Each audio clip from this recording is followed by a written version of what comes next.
स्वागत है आपका हमारे यूट्यूब चैनल उत्तराखंड ज्ञान यात्रा में। दोस्तों, यह हमारे उत्तराखंड परीक्षा वाणी की विशेष सीरीज है और इस सीरीज में हम उत्तराखंड परीक्षा वाणी पुस्तक में जितने भी अध्याय हैं तो सभी का हम यहाँ पर विषयवार अध्ययन कर रहे हैं। इसी क्रम में आज हम चर्चा करने वाले हैं उत्तराखंड परीक्षा वाणी पुस्तक के अध्याय 1, जिसका नाम है उत्तराखंड एक संक्षिप्त अवलोकन। तो और इसमें आज का जो हमारा यह टॉपिक है तो इसका नाम है राज्य निर्माण आंदोलन। तो उत्तराखंड में जो हमारा अलग पृथक राज्य बनता है तो पृथक राज्य की मांग से लेकर और 9 नवंबर 2000 तक राज्य का जो गठन होता है तो उसके बीच में जो यहाँ पर प्रमुख घटनाक्रम है उसके बारे में यहाँ पर जो परीक्षा वाणी में इम्पोर्टेंट महत्वपूर्ण चीज़ें दी गई हैं उनके बारे में चर्चा करने वाले हैं। तो सबसे पहले राज्य निर्माण आंदोलन। तो यहाँ पर उत्तरांचल राज्य की सर्वप्रथम मांग कब उठाई गई? तो उत्तरांचल जो हमारा राज्य बना अलग तो इसकी सर्वप्रथम जो मांग है 1938 में यहाँ पर उठाई गई थी। 1938 में देव सुमन ने दिल्ली में पृथक राज्य की मांग को लेकर गणदेश सेवा संघ का गठन किया, जिसके नाम बाद में बदलकर हिमालय सेवा संघ रखा गया। तो पहले इसका नाम गणदेश सेवा संघ था। 1938 में इसका गठन होता है। सदैव सुमन इसमें मुख्य भूमिका में होते हैं और जिसके बाद इसका नाम बदलकर हिमालय सेवा संघ रखा जाता है। नेक्स्ट है हिमाचल और उत्तरांचल को मिलाकर एक वृहत हिमालय राज्य बनाने के उद्देश्य से पर्वतीय विकास जन समिति का यहाँ पर गठन किया गया। तो इस संगठन का जो गठन है तो 1950 में किया जाता है और इसका जो मुख्य उद्देश्य रहता है तो इसका मुख्य उद्देश्य हिमाचल और उत्तरांचल को मिलाकर एक वृहद हिमालयी राज्य बनाने की इनकी कोशिश रहती है। 1967 में रामनगर में पृथक राज्य हेतु पर्वतीय राज्य परिषद का गठन किसकी अध्यक्षता में किया गया? तो दयाकृष्ण पांडे जी की अध्यक्षता में 1967 में रामनगर में पृथक राज्य हेतु पर्वतीय राज्य परिषद का गठन किया जाता है। तो कई बार लगातार एग्जाम में पूछे जाते हैं कि पर्वतीय राज्य परिषद का यहाँ पर गठन कब हुआ, किसके अध्यक्षता में हुआ, तो यहाँ पर ये ध्यान रखना आपको। इसके बाद जो प्रमुख संगठन है और इनका कब इनका गठन हुआ, इसके अध्यक्ष कौन बने। नेक्स्ट है कि प्रताप सिंह नेगी व नरेंद्र सिंह बिष्ट को शामिल करते हुए पर्वतीय राज्य परिषद का पुनर्गठन कर पृथक पर्वतीय राज्य परिषद यहाँ पर गठित किया गया 1973 में। तो यानी जो ये हमारा पर्वतीय राज्य परिषद था 67 में बना, 67 में। तो इसी में नरेंद्र सिंह बिष्ट और प्रताप सिंह नेगी को शामिल किया गया और पर्वतीय राज्य परिषद का नाम बदलकर पृथक पर्वतीय राज्य परिषद किया गया 1973 में। इसके बाद नेक्स्ट है कि 1970 में कम्युनिस्टों के द्वारा पृथक राज्य हेतु गठित किया गया संगठन तो कुमाऊं राष्ट्रीय मोर्चा। तो 1970 में कुमाऊं राष्ट्रीय मोर्चा का गठन किया जाता है। 1972 में यहाँ पर उत्तरांचल परिषद के कार्यकर्ताओं द्वारा दिल्ली में स्थित यहाँ पर वोट क्लब पर धरना दिया जाता है और नारा दिया जाता है दिल्ली चलो। तो दिल्ली चलो का नारा यहाँ पर नैनीताल में गठित उत्तरांचल परिषद के द्वारा दिया जाता है।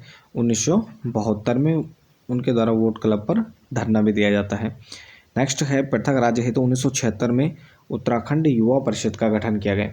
तो 76 में उत्तराखंड युवा परिषद का गठन होता है और इस परिषद के सदस्यों ने संसद के घेराव का प्रयास किया 1978 में।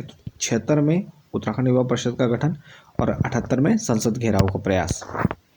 इसके बाद नेक्स्ट है कि 8 पर्वतीय जिलों को मिलाकर एक राज्य गठित करने के उद्देश्य से डॉक्टर देवीदत्त पंत की अध्यक्षता में मसूरी में उत्तराखंड क्रांति दल यूकेडी का यहाँ पर जन्म होता है 25 जुलाई 1979 को।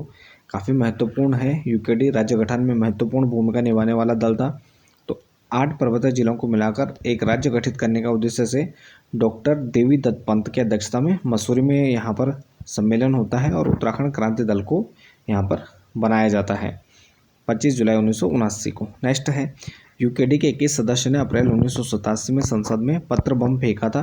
तो त्रिवेंद्र पवार के द्वारा यहाँ पर पत्र बम फेंका जाता है अप्रैल 1987 में, जिसके लिए उन्हें भारी यातनाएं भी दी जाती हैं। नेक्स्ट है भाजपा के सोवन सिंह जीना की अध्यक्षता में सभी संगठनों को मिलाकर उत्तरांचल संयुक्त संघर्ष समिति का यहाँ पर गठन किया जाता है और इसके अध्यक्ष द्वारिका प्रसाद उनियाल को बनाया जाता है। तो यह जो सम्मेलन होता है 11-12 जनवरी 1989 या 89 में होता है। तो यहाँ पर अब तक क्या है जो और हमने पहले यहाँ पर संगठन पढ़े, उसके अलावा अन्य संगठन छोटे मोटे संगठन भी थे जो लगातार यहाँ पर पृथक राज्य के लिए मांग कर रहे थे। तो इन सभी जो संगठन थे तो उनको संयुक्त रूप से यहाँ पर एक आंदोलन चलाने के लिए उत्तरांचल संयुक्त संघर्ष समिति का गठन किया गया द्वारिका प्रसाद उनियाल के नेतृत्व में 11-12 जनवरी 1989 को। और एक साथ यहाँ पर जो यह राज्य आंदोलन था तो एक साथ यहाँ पर सभी संगठनों को मिलाकर एक समिति का निर्माण कर यहाँ पर आंदोलन चलाया गया। नेक्स्ट है 1990 में यूकेडी के विधायक के रूप में उत्तर प्रदेश विधानसभा में उत्तराखंड राज्य से संबंधित प्रथम प्रस्ताव किसने रखा था? तो यूकेडी के विधायक 1990 में जसवंत सिंह बिष्ट के द्वारा यहाँ पर सर्वप्रथम उत्तराखंड राज्य से संबंधित प्रस्ताव रखा जाता है। नेक्स्ट है कि पृथक राज्य को सर्वप्रथम किस राष्ट्रीय पार्टी ने अपने घोषणा पत्र में शामिल किया था? तो उत्तराखंड को पृथक राज्य के रूप में सर्वप्रथम अपनी किस राष्ट्रीय पार्टी ने अपने घोषणा पत्र में शामिल किया? तो वो भाजपा ने। तो बीजेपी ने यहाँ पर भारतीय जनता पार्टी के द्वारा अपनी घोषणा पत्र में यहाँ पर सर्वप्रथम उत्तराखंड को पृथक राज्य के रूप में स्वीकार किया जाता है। नेक्स्ट, वामपंथी लोगों द्वारा 1991 में गठित किया गया तो उत्तराखंड मुक्ति मोर्चा। तो यहाँ पर वामपंथी लोगों के द्वारा 1991 में उत्तराखंड मुक्ति मोर्चा का गठन किया गया। नेक्स्ट है जुलाई 1992 में उक्रान द्वारा पृथक राज्य के संबंध में एक महत्वपूर्ण दस्तावेज जारी किया गया और गैरसैंण को यहाँ पर प्रस्तावित राज्य की राजधानी घोषित किया गया और इसका नाम रखा गया।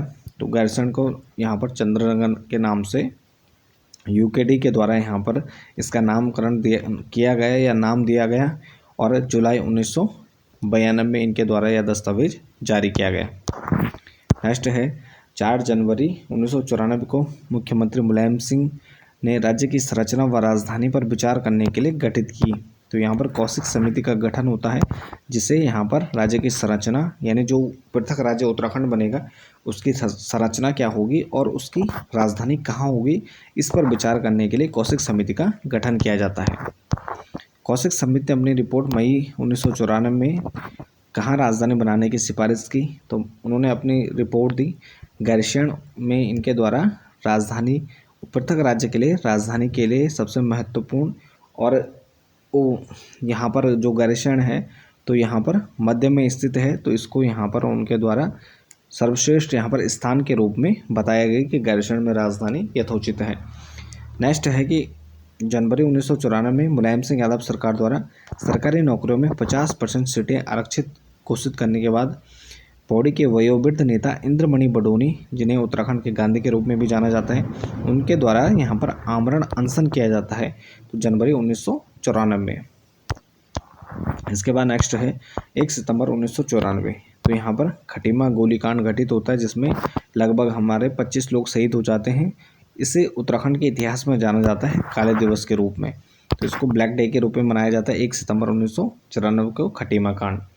नेक्स्ट है 2 अक्टूबर 1994 को दिल्ली में होने वाली रैली में भाग लेने जाते समय रामपुर तिराहे यानी मुजफ्फरनगर पर उत्तर प्रदेश पुलिस द्वारा राज्य आंदोलनकारियों व महिलाओं के साथ अमानुषिक यहाँ पर व्यवहार किया जाता है जिसमें 6 लोग शहीद हो गए थे।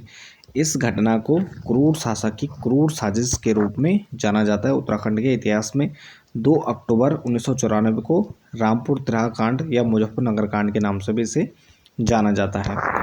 इसके बाद है लाल किले की प्राचीर से किस प्रधानमंत्री ने सर्वप्रथम उत्तराखंड के गठन की घोषणा की थी? तो यह थे HD देवगौड़ा जी। 15 अगस्त 1996 को इनके द्वारा लाल किले से उत्तराखंड गठन की घोषणा की जाती है। नेक्स्ट है कि भाजपा केंद्र में भाजपा के नेतृत्व वाली सरकार द्वारा उत्तर प्रदेश पुनर्गठन विधेयक 2000 27 जुलाई 2000 को लोकसभा में प्रस्तुत किया जाता है जिसे 1 अगस्त 2000 को लोकसभा पारित कर देती है और 10 अगस्त 2000 को यहाँ पर राज्यसभा के द्वारा 10 अगस्त 2000 को राज्यसभा के द्वारा पारित किया जाता है और इस विधेयक को राष्ट्रपति KR नारायण के द्वारा 28 अगस्त को अपनी मंजूरी प्रदान की जाती है और 9 नवंबर 2000 को उत्तरांचल राज्य का गठन किया जाता है और इसके बाद दिसंबर 2006 में इसका जो नाम है वह बदलकर उत्तराखंड कर दिया जाता है। तो प्रारंभ में जो इसका नाम रखा जाता है वह उत्तरांचल रखा जाता है। दिसंबर 2006 में इसका नाम बदलकर उत्तराखंड कर दिया जाता है जो 1 जनवरी 2007 से लागू हो जाता है। इसके बाद नेक्स्ट है राजधानी विवाद पर विराम लगाते हुए मुख्यमंत्री विजय बोगड़ा ने गैरसैंण में मंत्रिपरिषद की बैठक आयोजित की और विधानसभा भवन बनाने का निर्णय किया। तो 3 नवंबर 2012 को उनके द्वारा मंत्रिपरिषद की बैठक की जाती है गैरसैंण में और विधानसभा भवन बनाने का निर्णय लिया जाता है। 2013 को भराड़ीसैंण में प्रस्तावित जो द्वितीय विधानसभा हेतु गैरसैंण में औपचारिक शिलान्यास किया जाता है और 9 नवंबर को भराड़ीसैंण में भूमि पूजन के साथ यहाँ पर भवन निर्माण शुरू करवाया मुख्यमंत्री विजय बोगड़ा के द्वारा। इसके बाद उल्लेखनीय है कि जम्मू कश्मीर और महाराष्ट्र में विधानसभा भवन है, तो दो विधानसभा भवन उत्तराखंड की तरह जम्मू कश्मीर और महाराष्ट्र विधानसभा में भी हैं। इसके बाद राज्य प्राप्ति आंदोलन के जो हमारे प्रमुख शहीद हैं, यहाँ से भी प्रश्न बनते हैं। जीत बहादुर गुरुंग, तो ये शहीद हुए थे 8 अगस्त 1994 को, पौड़ी में शहीद होते हैं। इसके बाद 1 सितंबर 1994 से खटीमा कांड भी कहा जाता है। यहाँ पर 1 सितंबर 1994 को खटीमा कांड में शहीद होने वाले धर्मानंद भट्ट, गोपीचंद, परमजीत सिंह, रामपाल, भगवान सिंह सिरोला, भुवन सिंह, प्रताप सिंह और सलीम अहमद यहाँ पर शहीद होते हैं 1 सितंबर 1994 को खटीमा कांड में। इसके बाद नेक्स्ट है 2 सितंबर 1994 को यहाँ पर मसूरी कांड, तो धनपत सिंह, मदन मोहन ममगाई, बलबीर सिंह नेगी, जेठू सिंह उर्फ गुड्डू, राय सिंह बंगारी, हंसा दनाई, बेलमती चौहान और पुलिस उपाधीक्षक उमाशंकर त्रिपाठी, तो यहाँ पर 2 सितंबर 1994 को मसूरी कांड में शहीद हो जाते हैं। इसके बाद नेक्स्ट है रविंद्र रावत, गिरीश कुमार भद्री, सत्येंद्र चौहान, सूर्य प्रकाश थपलियाल, राजेश लखेड़ा व अशोक कुमार यहाँ पर कौशिक शहीद हो जाते हैं 2 अक्टूबर 1994 को रामपुर तिराहा या मुजफ्फरनगर कांड में। नेक्स्ट है राजेश रावत, दीपक वालिया, बलवंत सिंह जगवान, जयानंद बोगना शहीद हुए थे, तो ये 3 अक्टूबर 1994 को देहरादून में शहीद हो जाते हैं। नेक्स्ट पृथ्वी बिष्ट और राकेश देवरानी, ये शहीद होते हैं 3 अक्टूबर 1994 को कोटद्वार में। तो ये थे हमारे उत्तराखंड पृथक राज्य आंदोलन से संबंधित उत्तराखंड परीक्षा वाणी में दिए गए कुछ महत्वपूर्ण तथ्य। तो इसके साथ इस वीडियो को यहीं पर समाप्त करते हैं। बाकी आप बने रहें चैनल के साथ, मिलते हैं एक नेक्स्ट टॉपिक नेक्स्ट वीडियो के साथ, तब तक के लिए धन्यवाद।